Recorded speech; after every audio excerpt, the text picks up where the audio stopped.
जय गुरुदेव। प्रणाम सभी को। निरोग जीवन के महत्वपूर्ण सूत्र अध्याय 13 लास्ट चैप्टर में हमें किस तरह के कपड़े पहनने चाहिए इस बारे में जाना था। आज हम नया चैप्टर शुरू कर रहे हैं। रहन सहन में दूरदर्शी विवेकशीलता का समावेश आवश्यक है। तो आज के टॉपिक की तरफ आगे बढ़ते हैं। स्वास्थ्य गंवा बैठने में कोई समझदारी नहीं। स्वस्थ रहने पर ही कोई अपना और दूसरों का भला कर सकता है। जिसे दुर्बलता और रुग्णता घेरे हुए होगी वह निर्वाह के योग्य भी उत्पादन न कर सकेगा।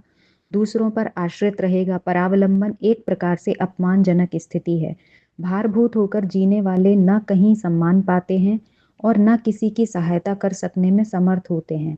जिससे अपना बोझ ही सही प्रकार उठ नहीं पाता वह दूसरों के लिए किस प्रकार कितना उपयोगी हो सकता है। मनुष्य जन्म अगणित विशेषताओं और विभूतियों से भरा पूरा है। किसी को भी यह छूट है कि उतना ऊंचा उठे जितना कि अब तक कोई महामानव उत्कर्ष कर सका है। पर यह संभव तभी है जबकि शरीर और मन पूर्णतया स्वस्थ हों। जो जितनों के लिए जितना उपयोगी और सहायक सिद्ध होता है उसे उसी अनुपात में सम्मान और सहयोग मिलता है। अपने और दूसरों के अभ्युदय में योगदान करते उसी से बन पड़ता है जो स्वस्थ समर्थ रहने की स्थिति बनाए रहता है।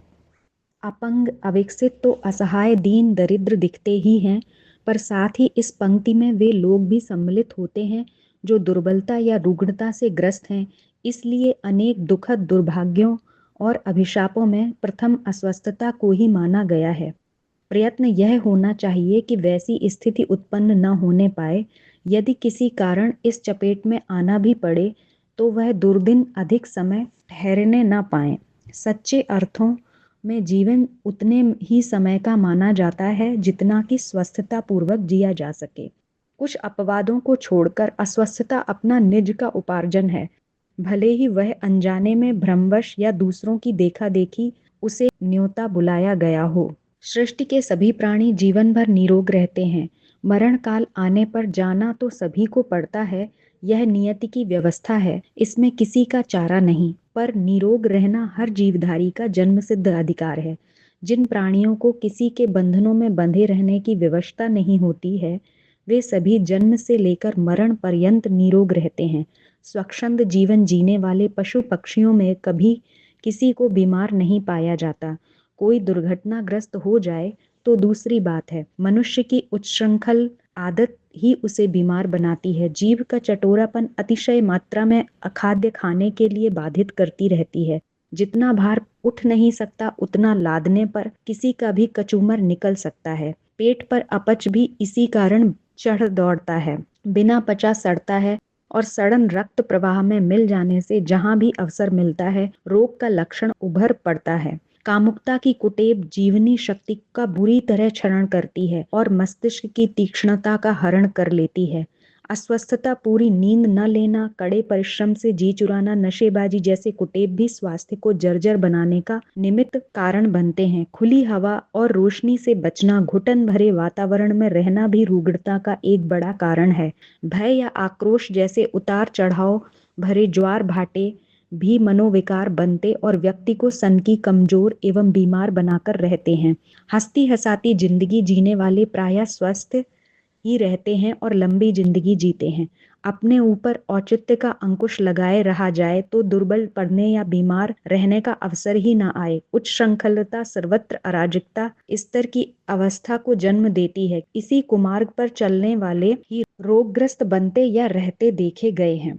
इस अनाचार का परित्याग कर देने पर कोई भी अपने खोए स्वास्थ्य को पुनः प्राप्त कर सकता है। प्रकृति उद्दंड को दंड भी हाथों हाथ देने में निष्पक्ष न्यायाधीश की तरह न्याय करती है, किंतु साथ ही इतनी दयालु भी है कि गलती मान लेने, आदत सुधार लेने और रास्ता बदल लेने पर क्षमा भी कर देती है। कितने ही स्वास्थ्य गंवा बैठने वाले लोग अपनी आदतें सुधार लेने के उपरांत पुनः स्वस्थ और समर्थ बनते देखे गए हैं। यह रास्ता सभी के लिए खुला रहता है। दंड के प्रतिफल की उपेक्षा करते रहने वाले ही बहुधा कुमार्ग पर चलने और कुमार्ग करने पर उतारू होते हैं। यदि यह समय रहते समझा जा सके कि अस्वस्थता अपने लिए, अपने साथियों के लिए कितनी कष्टकर होती है, तो संभव है कि लोग आग में हाथ डालकर उस महत्वपूर्ण अंग को जला बैठने जैसी भूल न करें।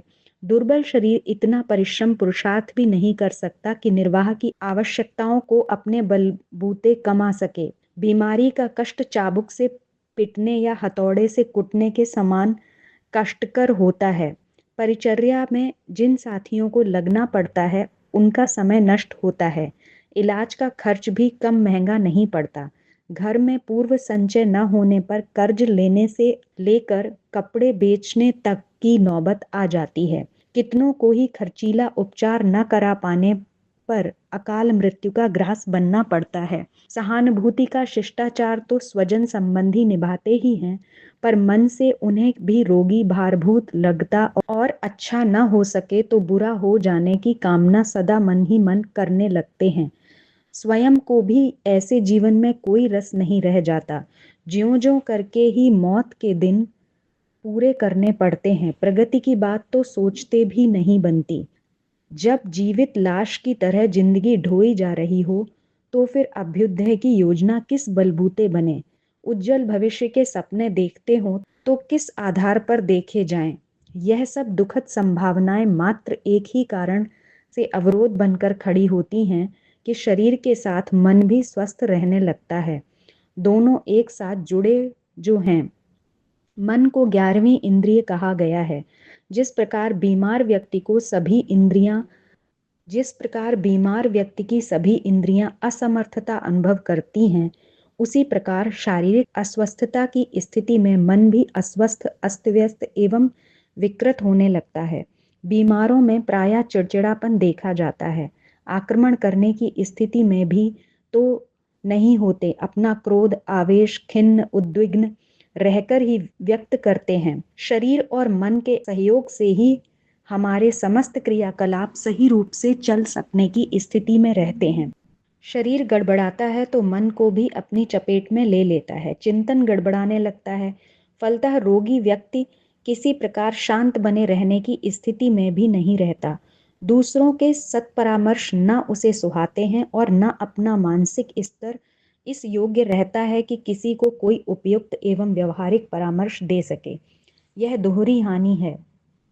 शरीरगत अशक्तता, रुग्णता, पीड़ा, बेचैनी तो स्वयं ही सहन करनी पड़ती है, पर मानसिक अस्तव्यस्तता का नया दौर चल पड़ने पर एक नया उपद्रव सामने आता है और स्थिति अर्ध विक्षिप्त जैसी बन जाती है।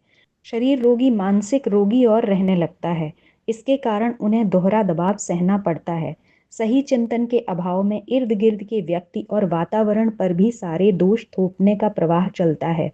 अपनी गलतियां समझने और सुधारने का तो मानस ही नहीं रहता है। फलतः अपने को खिन्नता का और दूसरों को निराशा का सामना करना पड़ता है। रुग्णता के कष्ट में इस अतिरिक्त भार से त्रास और भी अधिक बढ़ता है। साथियों को हैरानी बढ़ जाती है सो अलग।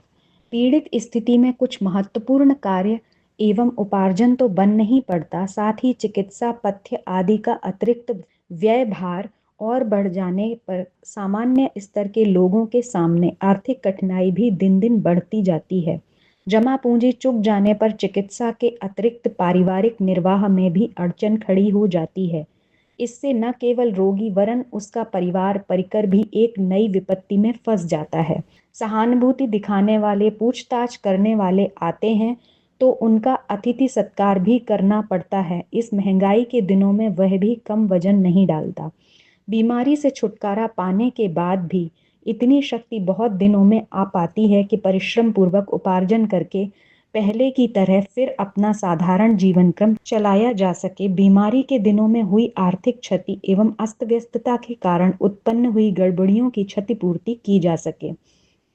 सामाजिक या राष्ट्रीय दृष्टि से हर रोगी समुदाय को क्षति पहुंचाने वाला अपराधी है। भले ही उसे दंड देने का कोई प्रावधान भले ही न हो, भले ही निर्दोष, दया, सहानुभूति या सेवा का पात्र समझा जाता हो, कारण कि रुग्णता प्रकारांतर से समूचे समाज पर अनावश्यक भार डालती है। चिकित्सकों का प्रशिक्षण, अस्पताल का भारी भरकम ढांचा, औषधियों की शोध, उनका निर्माण, वितरण, यह सब मिलकर इतना बोझिल होता है कि उसमें ढेरों धनशक्ति और जनशक्ति खपती है।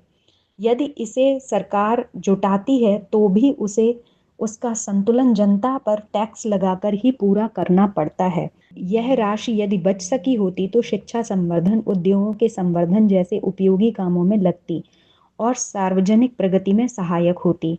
उन सब में कटौती करके ही रोगियों के लिए उपचार के साधन जुटाए जाते हैं। यदि कोई व्यक्ति निजी साधनों से चिकित्सा करता है तो भी चिकित्सकों के प्रशिक्षण और औषधि निर्माण का जो ढांचा खड़ा किया गया है उसमें प्रकारांतर से जन साधनों का नियोजन हुआ तो देखा ही जा सकता है। यह प्रत्यक्ष न सही परोक्ष रूप से राष्ट्रीय हित में कटौती ही हुई ही समझी जा सकती है। काम में उत्पादन में कमी पड़ना जहां व्यक्ति की निजी हानि है, वहां उसके कारण राष्ट्र की समृद्धि एवं प्रगति को भी हानि पहुंचती है। रोगी की छूत दूसरों को भी लगने लगती है। उसके श्वास में, मलमूत्र, पसीने में जो अतिरिक्त गंदगी, विषाक्तता रहती है, वह घूम फिरकर अन्य अनेक लोगों को प्रत्यक्ष या परोक्ष रूप से प्रभावित करती है। इस प्रकार उस चपेट में सूखे के साथ गीला भी जलता है। जो लोग अपने स्वास्थ्य को साथ संभाल कर रखे हुए थे, वे इस रोग प्रदूषण से कहीं न कहीं जरूर प्रभावित हो सकते हैं। इसे जनसाधारण की, समाज या राष्ट्र को होने वाली असाधारण क्षति ही मानना पड़ेगा, भले ही वह साधारण जैसी दिख पड़ती क्यों न हो। समर्थ स्वास्थ्य के आधार पर समस्त राष्ट्र समर्थ बनता है, प्रगति करता है। वहीं रोगियों की संख्या बढ़ने से अवनति का प्रवाह चल पड़ता है। जो शक्ति दीवार उठाने में लगानी चाहिए थी, वह खाई पाटने में खप जाती है। इस घाटे से देश का हर नागरिक न्यूनाधिक मात्रा में प्रभावित ही होता है। इसीलिए वैयक्तिक रुग्णता भी सामाजिक क्षति के रूप में फलित होती है। सामुदायिक प्रगति में जो जितनी बाधाएं डालता है, जो जितनी उपेक्षा, असमर्थता प्रकट करता है, उसके असहयोग से समस्त समाज को प्रत्यक्ष या परोक्ष रूप से हानि ही हानि उठानी पड़ती है। ऐसी दशा में यदि उसे अपराधी स्तर का माना जाए तो इसमें कुछ भी अनुचित न होगा। राजदंड भले ही न मिले, पर प्रकृति उस भूल का दंड देने में कोई कोर कसर नहीं छोड़ती। रुग्णता आखिर कोई दैवी विपत्ति या आकस्मिक दुर्घटना तो है नहीं। उन्हें मनुष्य ही प्रकृतिगत मर्यादाओं का उल्लंघन करके स्वयं ही न्योता बुलाता है। ऐसी दशा में कोई रोगी अपने को निर्दोष नहीं कह सकता है, भले ही उसे अपनी भूल के बदले भी साथी सहयोगियों की सेवा सहानुभूति मिलती रहे, पर इतने भर से उसकी निर्दोषिता तो सिद्ध नहीं हो जाती है। रुग्णता की बहुमुखी हानियों पर यदि गंभीरता पूर्वक विचार किया जा सके तो यह सहज ही समझा जा सकता है कि इस विपत्ति से बचना बचाना ही उपयुक्त प्रतीत होगा। इस प्रयोजन की पूर्ति के लिए जिस आहार विहार के संयम को अपनाने भर से काम चल सकता है, उसकी उपेक्षा करना किसी भी बुद्धिमान के लिए उचित नहीं कहा जा सकता। संयमित जीवन में हर दृष्टि से लाभ ही लाभ है। हानि केवल इतनी है कि उच्च श्रृंखलता, अव्यवस्था, चटोरापन की ललक जैसी अवांछनीयताओं पर अंकुश लगाने का साहस करना पड़ता है। रोग से लड़ने में जितनी शक्ति खर्च होती है, इतनी यदि संयम बरतने, जीवनचर्या में सुव्यवस्था का समावेश करने में लगाई जा सके तो इतने भर से समग्र स्वास्थ्य रक्षा की गारंटी मिल सकती है। उस आधार पर उस शास्त्र वचन के अनुरूप लाभ उठाया जा सकता है जिसमें आरोग्य को धर्म, अर्थ, काम और मोक्ष का मूल साधन माना गया है। तो आज के टॉपिक में हमने जाना कि अगर हम अपने स्वास्थ्य का ध्यान नहीं रखते हैं तो ना केवल हम अपने साथ अन्याय कर रहे हैं, बल्कि हम दूसरों के ऊपर भी बोझ बन जाते हैं। और अगर हमारा स्वास्थ्य ही ठीक नहीं होगा तो हम कोई भी काम ठीक से नहीं कर पाएंगे। इसलिए हमें संयम बरतना चाहिए, क्योंकि असंयम से ही हम अधिकतर अस्वस्थ होते हैं। तो हमें अपने स्वास्थ्य का पूरा ध्यान रखना चाहिए। तो आज के लिए इतना ही। जय गुरुदेव, प्रणाम सभी को।